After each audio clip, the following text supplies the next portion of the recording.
BizNow's upcoming Elevate conference is taking place this August 16th through 18th in Nashville and will convene development and investment analysts, associates, and other rising commercial real estate professionals from across the nation. Elevate will go above and beyond your average event. Attendees will learn critical skills and build career-lasting relationships to grow professionally and personally. Plus, hear from industry titans including Willie Walker, Gary Rappaport, and Simon Ziff. Tickets are extremely limited, so don't miss out and apply today at biznowelevate.com. Welcome back to the Commercial Real Estate Investor Podcast. Really excited to have such an outstanding group of individuals here today. In my opinion, some of the top commercial real estate brokers from across North America to be bringing you all a brand new segment that we're hopefully going to be doing, once a month, maybe once every couple of months between the four of us, where we have a little commercial real estate brokers roundtable and talk about what is going on in the commercial real estate market. What are we seeing, since commercial real estate brokers are really the front line of what is going on in the commercial real estate industry, both on the leasing front and on the investing front. And with that, we've got Chad Griffiths, Jesse Fergali, and Adam Williams. And so I'm going to have them each introduce themselves, talk to you a little bit about the asset classes that they work in and where they are in the world. And Chad, I'm going to hand it over to you first.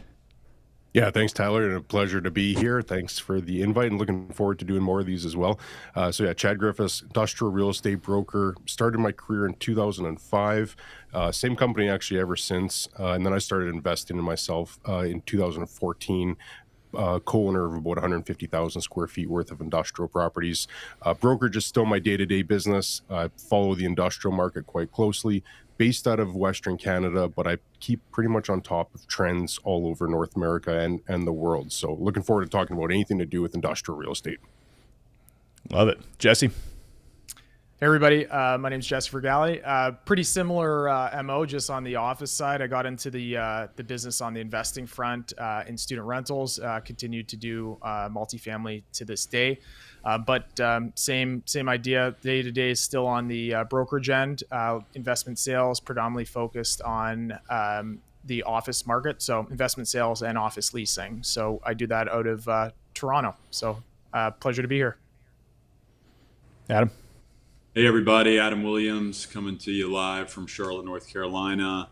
I don't know anything about industrial or office leasing, so you don't have to worry about me talking about that. I only do retail hospitality.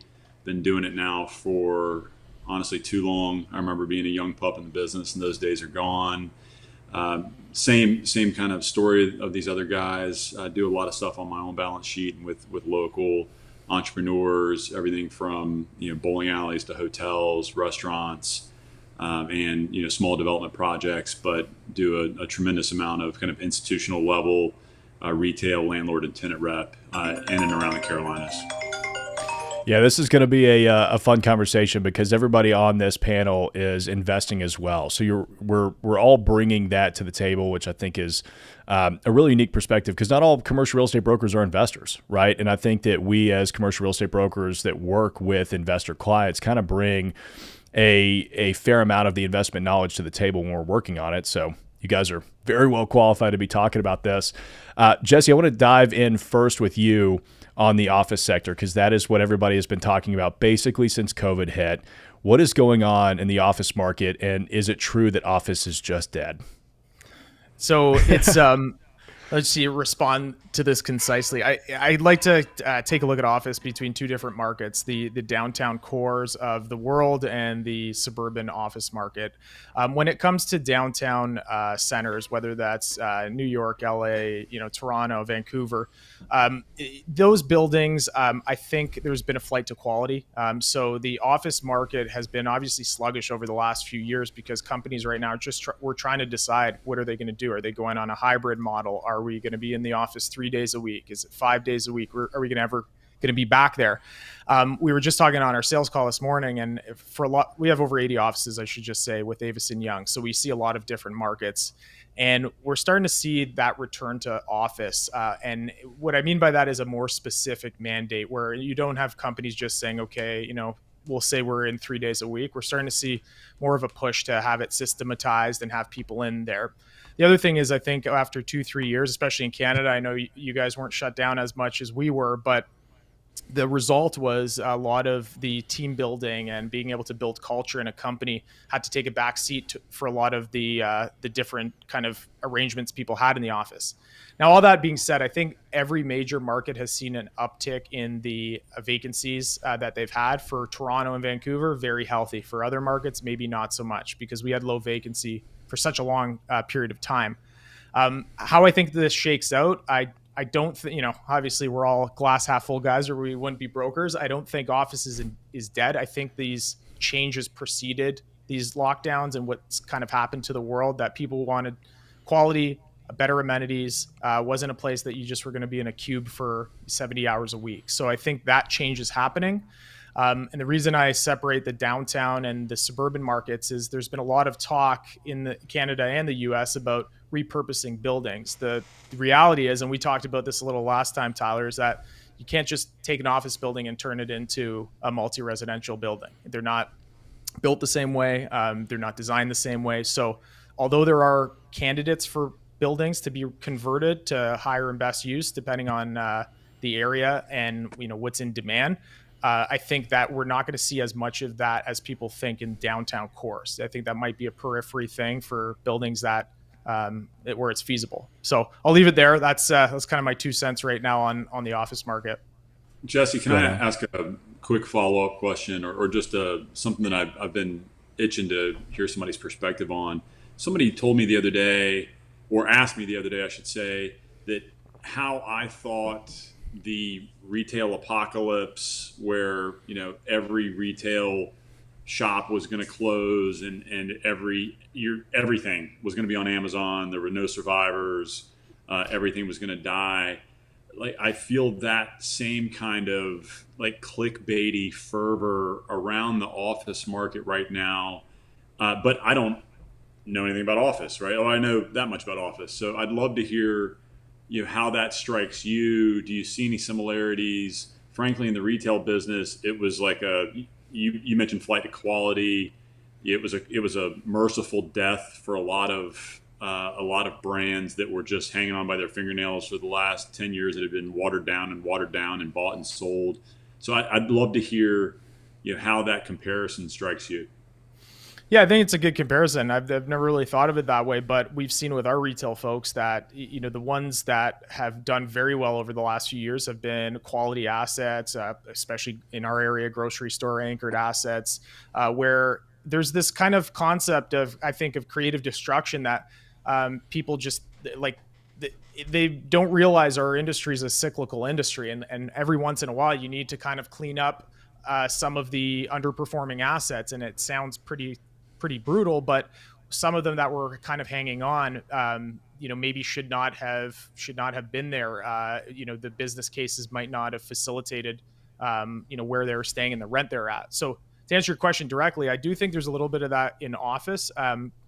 You'd be lying if you'd say that all these office asset classes are going to get utilized. There's going to be something that happens whether that means these buildings have to now really start investing in their buildings and make sure there's amenitized space, that it's, those old offices, like I said, where you just have cube farms, or even modern offices that just don't have a lot of amenities. And then I think the other component is before, I'm sure this is a lot of American markets, but in Toronto, the trendy areas on kind of the periphery, the West End, maybe north of the city, in College, those were kind of these trendy areas, but they weren't as well connected to transit. I think now you're starting to see that these younger companies that wanted brick and beam space, maybe that's not on the top of their list. Maybe transit number one, and then after that, they can start looking at the actual look and feel of the building. Jesse, how do you see office evolving over the next 10 years? Because if we take what Adam said and kind of go back to what happened to retail, really starting probably around 2008, we went from, the first project I ever worked on was built in 2006. I took it in 2013 as a leasing agent. It was a 550,000 square foot power center, right? It was Target anchored, Kohl's, you name it, they were all there. And that development doesn't really happen anymore. It's more of this mixed use town center, smaller retail, and those are thriving. How do you see office kind of evolving over the next, decade or so? Yeah. Well, I mean, the short answer is I don't know. So that, that's the first thing I'll tell clients of mine where they ask like for that kind of, long time horizon. But, my intuition is that we're starting to see a lot of these large developers, whether, Cadillac, Fairview, Oxford, like these Brookfield, these big developers that are putting a lot of money into their amenities, and it's not just about having the food court. It's that, if you work for a certain company that has X amount of square footage in one of these towers, you have full exclusive access to a gym on, say, the 11th floor, or something to that effect, where they want to make it as attractive as possible to be in the office and be in kind of that ecosystem.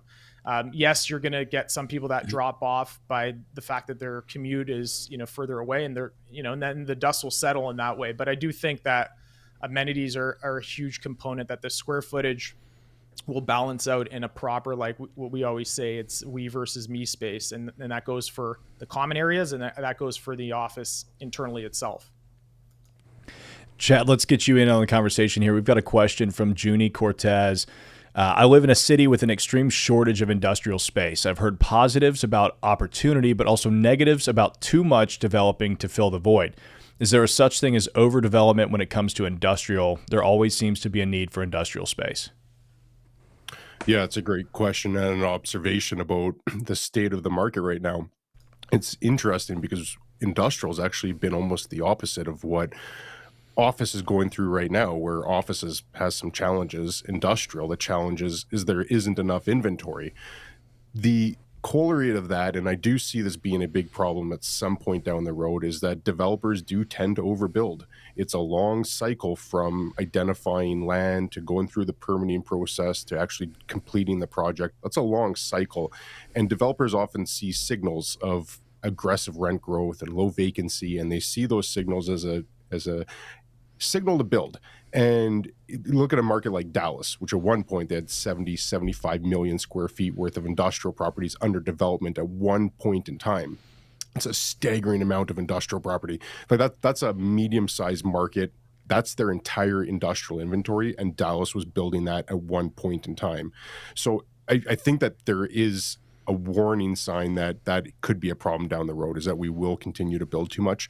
The interesting thing is that might be somewhat offset by the fact that interest rates have caused new developments to actually stall out. So it would have been all the development that got underway in 2020, 21, even early 2022.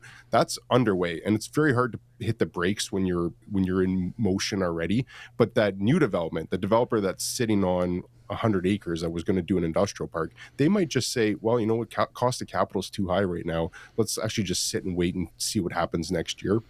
So it's interesting. We'll see a lot of new inventory hit the market this year.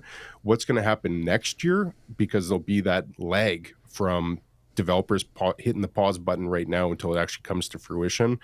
I suspect that we will probably see an oversupply at some point in the next year or so, followed by potentially an undersupply. And just real quick on some stats as well. The national vacancy rate in the US is 4.2% for industrial. That's nationwide. You start looking at some of the really hot markets, like the port markets, California, New York, New Jersey, even Vancouver. These markets are sub 2% vacancy. In some cases, they're sub 1% vacancy, where there's no inventory at all. So those markets have a lot of problems, and they can't even necessarily add any more inventory because there's land constraints on it. So there's a rebalancing going on at play right now, where companies are looking more inland, look into markets where there is cheaper lease rates, more inventory available. But to the question that was brought up, I think it's a fantastic observation, is that developers and just the real estate community as a whole, we always do this to ourselves, where we always overbuild when the market's really hot, and then it takes, like you mentioned as well, is that it's a cycle. So it has to work its way through the cycle, where you're going to have years of really high positive absorption followed by years of negative absorption, and that's the cycle that we're all in right now. Industrial's at the top, but I think that there's reasons to believe that at some point down the road that will have to cycle back and regress to the mean. Yeah, I mean, it's been very clear to me for years. I mean, I've been telling clients for probably the past 4 or 5 years, if you can build flex industrial space, small office with some warehouse on it, it'll be leased up before you deliver it. And I just know that anecdotally from the calls that we receive on a daily basis from tenants looking for that kind of space.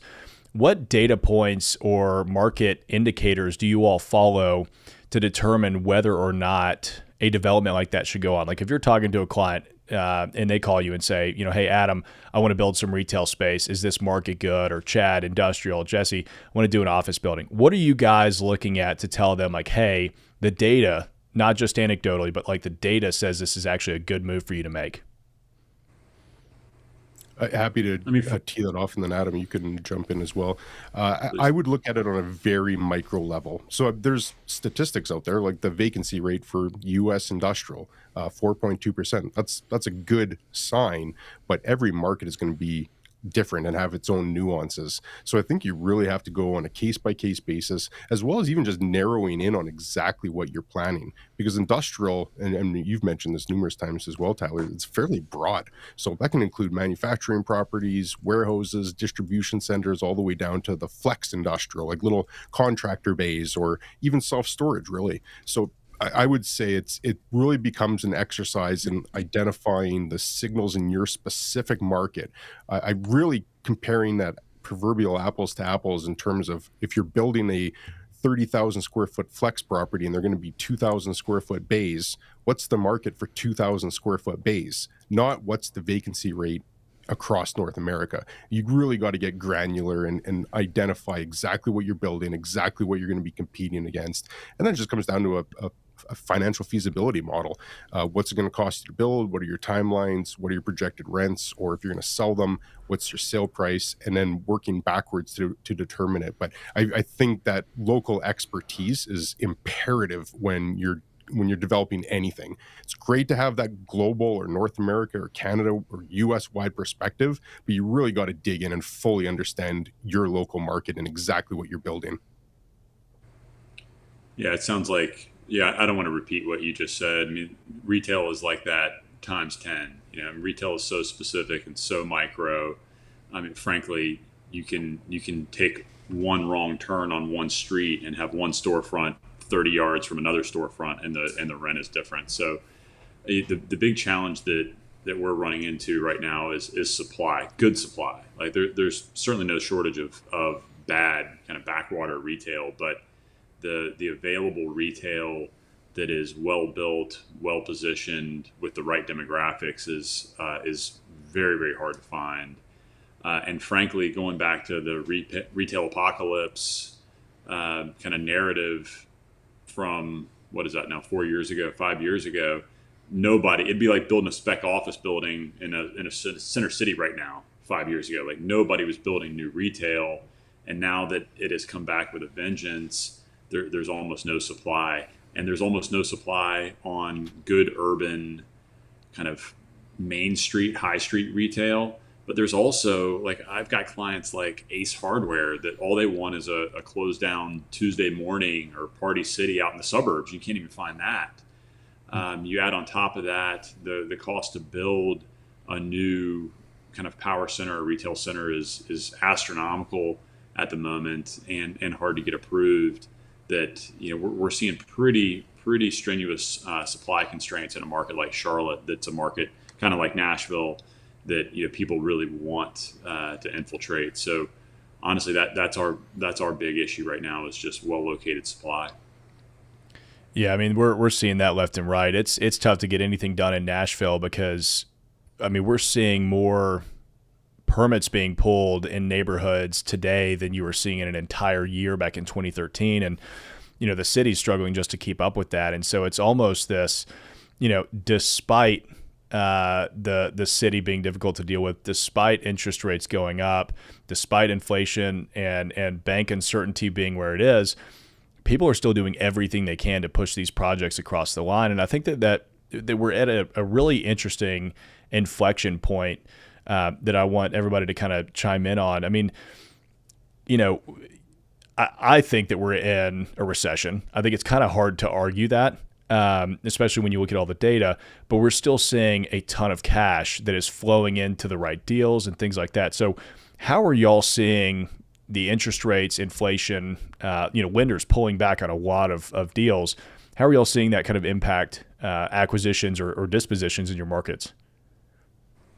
Yeah, I'll kick it off for us. I mean, just on the micro level, like you said, the brokers kind of are the front line, and we're kind of boots on the ground in terms of what's going on.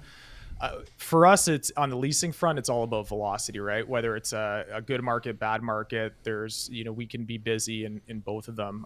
But when it comes to how, you guys in the U.S., I think you redefined the recession 3 times in the last 4 years in the news. So no kidding. I don't know what this administration calls a recession anymore. But I mean, if you take the two, whatever it was, 2 quarters of negative growth, then yeah, it's easy to say this is a recession. We're in a kind of a unique situation, both in Canada and the U.S., where our employment numbers are relatively good, but we do have a lot of inflation, and we're trying to combat that with these interest rates and the monetary policy. But despite that, my dad will still, despite the data of inflation coming down, my dad will still tell you that things are getting more expensive at the grocery store. So for us, it's such a big topic that we try to just focus on the things that we can control, and that's whether that's buying assets and figuring out what the philosophy is of your investors. If it's just to move cash into safer investments, that's one thing. If it's to cash flow, or if the risk appetite's larger, then we would push them in something else. Maybe even after this, I'm curious to get the take from you industrial folks on what the financing is looking like right now with your assets, because at least for us, we're seeing the cap rates just getting still more and more compressed when it comes to industrial, but the interest rates keep going up. So, I'm curious to hear from you guys if investors are just putting larger down payments, or if they're okay taking less cash flow. Yet, even though some of the rates have gone up, I still feel like there's these kind of push and pull factors. But I'll leave it there, Ty. Yeah, Chad, you want to weigh in on that? I mean, how are people getting deals done? Because we're still seeing that in the triple net space, right? Like cap rates are still seemingly compressing on the triple net retail investment side, and they're still moving. Yeah, I think ultimately cash just can't sit idle forever. So I think a lot of investors are saying, do we deploy money into a project and hope to get some upside down the road, either on renewals or trying to add value to the property somehow? We are seeing some upward pressure still on cap rates just as a result of interest rates going up, but we can't see interest rates rise at the fastest pace in decades and not see some pressure on cap rates going up. So it is coming, and as a result of that, the deal volume is down significantly, and like across the world. There's just not as many deals happening as there was when we were in that ultra low interest rate environment. So I think that there's a few different seller mentalities at play right now on the industrial side. I can't speak for the retail or office, but on the industrial side, if an owner has really good tenants and it's a good property that they can see themselves holding for a long term, and they had to sell right now, they're selling less than they would have sold last year, all things being equal. There are some properties that there still could be some cap rate compression, or perhaps there's an owner user opportunity there to sell it, but all things being equal, properties are worth less now than they were last year. That's just the economic reality of interest rates going up. So the sellers at play, one property that my partners and I bought last year is a good example. Institutional seller, they had a sunset clause in their partnership agreement where they had to sell after 10 years, and they ended up selling for 15 to 16% lower than what it would have been prior. So we were able to get a pretty good deal on that. That's just the reality, at least in outside of the ultra hot markets. I'd consider Toronto an ultra hot market, some of the big port markets in there as well, but talking more about like the balance of industrial, there's just downward pressure on pricing. So the sellers that have to sell, there's typically a reason why. Either they're afraid of an upcoming vacancy, they're worried about the economy, they're worried that interest rates are going to keep rising. There's almost a forced sale situation, whereas the smart, institutional, sophisticated money, they're in no reason to sell right now. If anything, they're looking for opportunities to buy. So I see this being a very tough year in terms of deal volume, because I just think it's very hard to get a deal to pencil right now. And I had this conversation with someone the other day, is that if we look back, and you guys, we're all roughly the same vintage here, for financing properties, it used to be pretty straightforward. You get a certain loan to value ratio, as long as there's cash flow coming in, the underwriting isn't overly complex. Now what we're seeing is that debt service coverage ratio, that metric is actually be gaining in popularity, and that's being pushed out a lot more, especially for buy or owners that have debt renewing. So if they have debt coming up and now they've got interest rates that have gone up, so their debt coverage has increased, but their rent hasn't gone up at the same level. Now their DSCR is skewed. So I wouldn't be surprised if we actually see some cash in refinancing conversations starting to happen, so that borrowers can get that ratio in line with what their bank requirements are. And I think that puts all sorts of pressure on the economy, because these owners don't have money to invest back in the property. They don't have money to invest in more properties.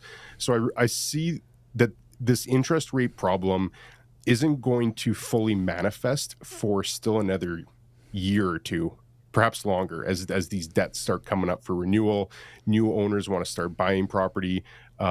It's a tumultuous market. Like there's still a lot of money on the sidelines. There's still a lot of capital chasing a very few amount of properties, but I think it's going to be hard getting deals to pencil this year.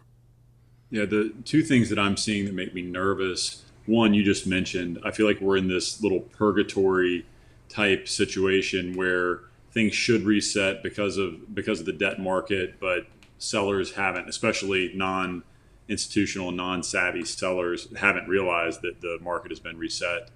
The second thing that makes me nervous, and without naming names, I've got a lot of large scale either office or multifamily developments with large retail components that I can't see getting out of the ground, right? How do you start now that construction costs have maybe leveled, but certainly haven't come down, and your debt has changed by a massive amount. A lot of those new developments just aren't going to pencil, even if it's incredible location, even if you have pre-leasing. Like the deals just don't make sense. So those two things, to your point on deal volume and on kind of the letting the dust settle, yeah, it's hard to see that happening this year or even next year. Yeah, it's funny. I mean, with the deal cycle of commercial real estate projects, they started raising interest rates back in September of last year, and we carried on as if everything was normal up until, I swear, like last week was when it just hit me. I just kept getting phone calls from, this partner and that investor and this other guy that, I meet with every week. Everybody's saying, lenders are pulling back. Nobody's doing land loans anymore. Nobody's doing acquisition and development loans unless you've got, a $200 million balance sheet, at which point, yeah, of course, those guys are going to be getting deals done because the banks are scrambling to give them money. Are you all seeing this disparity between the movers in your markets right now? Like, are the little guys getting kicked out right now, and the big guys who are still flush with billions of dollars in cash, like the BlackRocks of the world, are they still moving forward, or is it kind of just across the board even? I think on the, I don't know if it's little guys, big guys. It probably has a component to do with that in terms of being able to capitalize more efficiently. But I think it's a lot of, it comes down to the investment style where, people investing with a lot of open debt rather than, locked in fixed debt. And some of that, I've had this debate at work before where, one is seen as this very prudent, smart investor, and the other one seen very silly just because we're in this environment. But,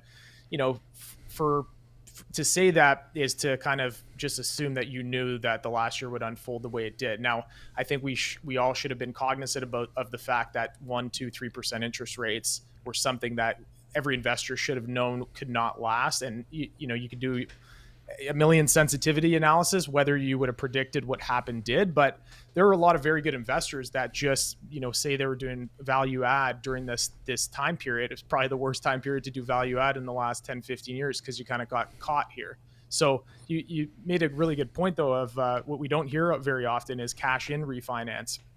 And I think prudent investors, not necessarily the ones that don't necessarily have to do it, but will do it to better capitalize and just have a more healthy balance sheet, I think are going to be the ones that are in a better position. Whether that means talking to investors and doing cash calls, I think, cash call could be a very big alarm bell and you should, be a little bit worried, or it could be, prudent management that's saying we want to weather the storm and this is what we're going to use the money for. And this is, this is the way we see a path out of this. So I think it's interesting because a lot of people, what a cash out refinance is, but you don't hear cash in very often. Yeah, I mean, that rung with me too, Chad, because it made me think like, man, maybe we should do a whole segment or a whole video on the cash in refinance, because I hadn't even thought of that term in that way before, but it does make sense. I think we're going to see a ton of capital calls, and not necessarily because the deal sponsors aren't doing the right thing. It's because they are doing the right thing that they're having capital calls, even though investors are going to get scared by that. I mean, every deal that we're looking at now, we're underwriting with 30 to 35% equity in. It is what it is. And we would rather be safe right now than not. We've got a question from MS. When do you guys think we'll see the interest rate start to decline? What are y'all's thoughts on that? Let's get out our crystal balls.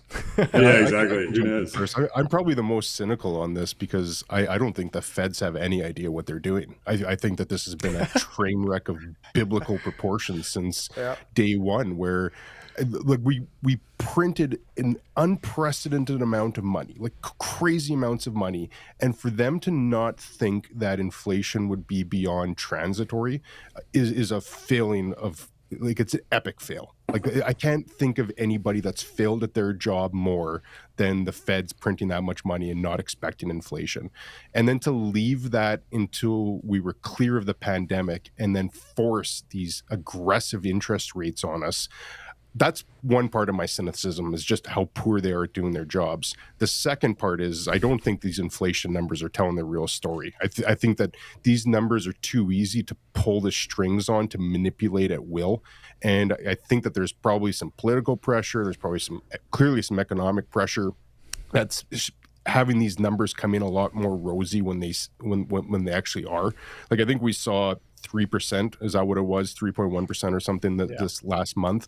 I just don't see how inflation is only 3% year over year when I know how much more expensive everything that I'm paying for out of my pocket. It's up more than 3%. So I just don't see how those numbers are true, other than that basket of goods, or however. There's so many ways to manipulate that CPI number that I'm skeptical that it's actually a true reflection of real inflation.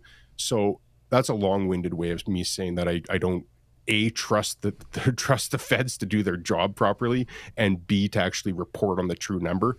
But I do think that if they are serious about trying to control inflation, the inflation numbers are not accurate, in my humble opinion. So I think that we're going to see these, I shouldn't even say elevated, because you made a point earlier about these are like historically still very low over the last 40 years. But I think we're going to see these similar types of interest rates hovering within 50 to 100 basis points either way. I think we're going to see that for the foreseeable future, 1, 2, 3 years.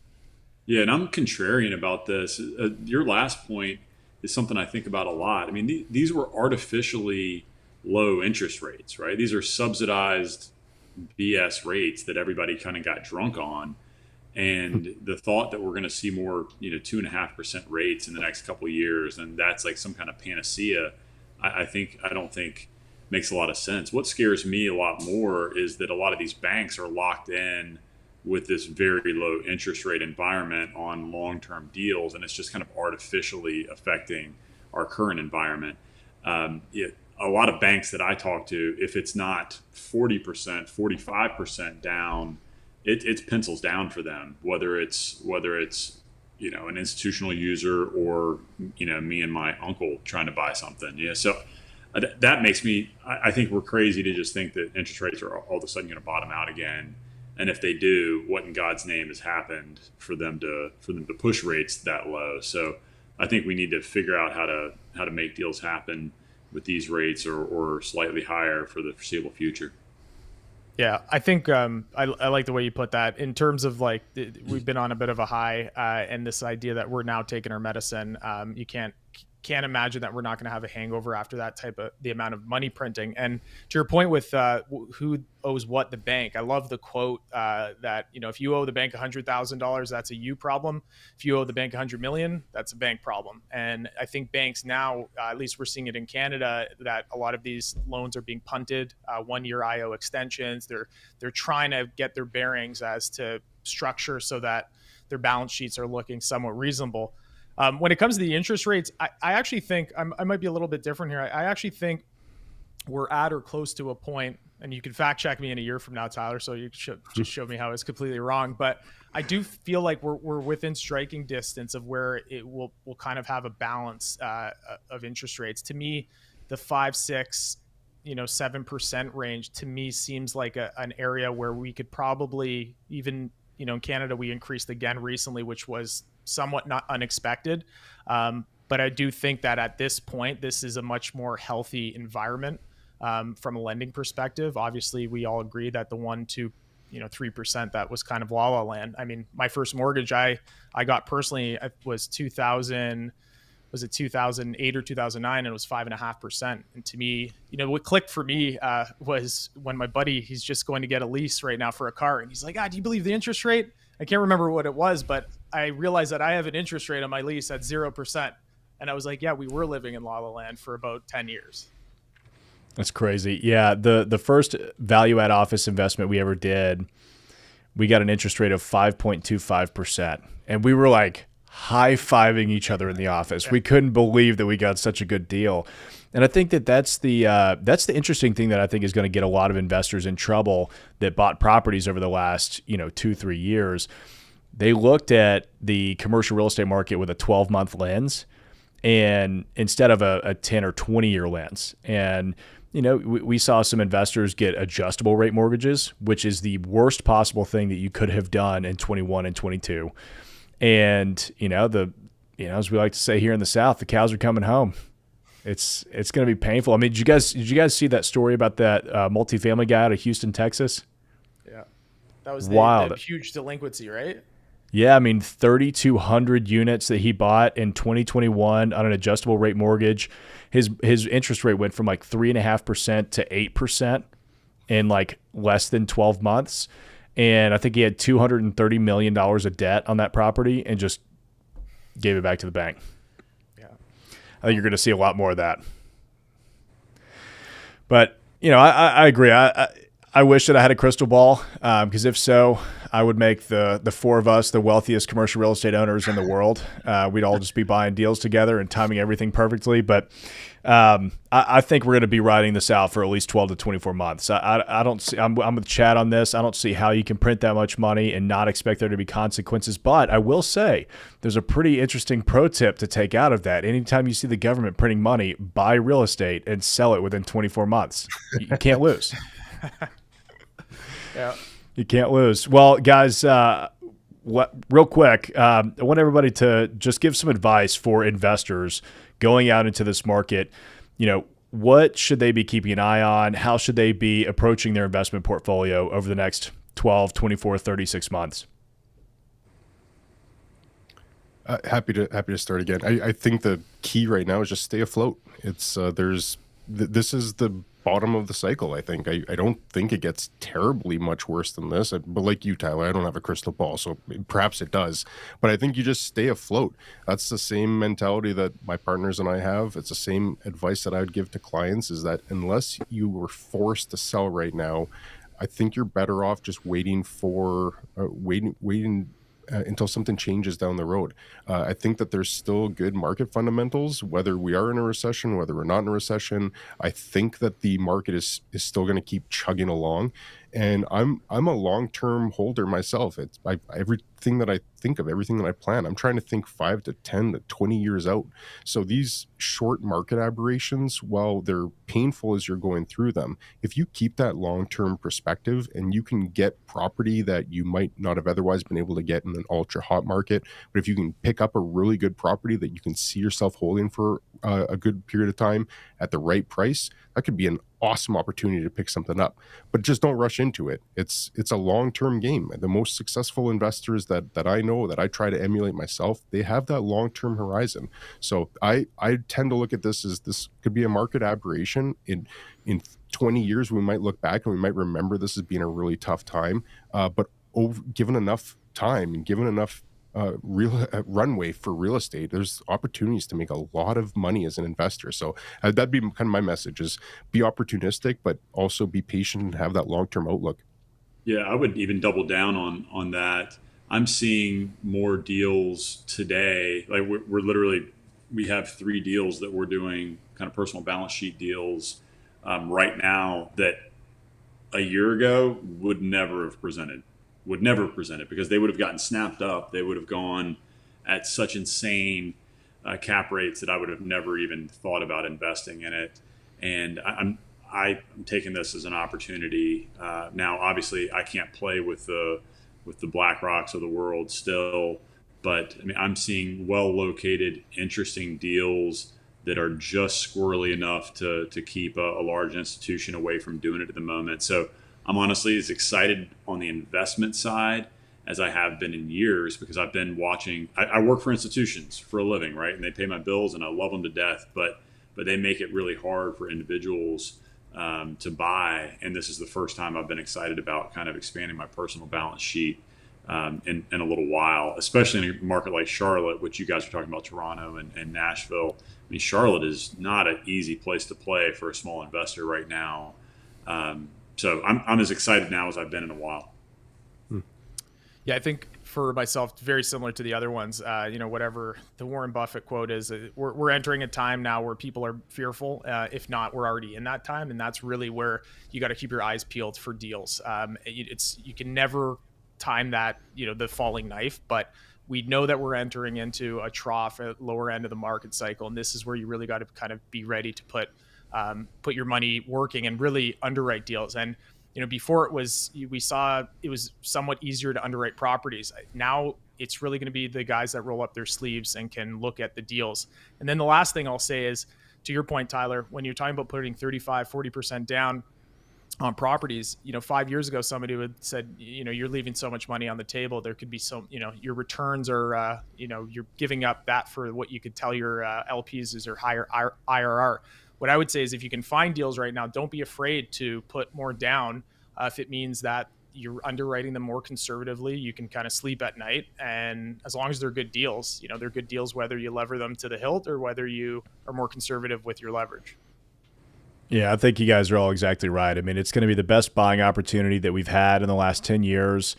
I think that, commercial real estate's a long-term game. So if you can figure it out today, you can always refinance in 3 years when interest rates come down. But, is it worth missing out on that opportunity because interest rates are a little bit higher than they were? I think not. So solid advice, guys. Appreciate y'all coming on today. This was awesome getting to do this with you all. We're going to have to do it again here soon. Chad, Jesse, Adam, appreciate y'all. I'm going to leave links for their information in the show notes. If you guys want to go follow them, highly recommend checking them out. They all have their own podcasts, their own shows, and just awesome guys to follow. And we will see y'all next time. Thanks, Tyler.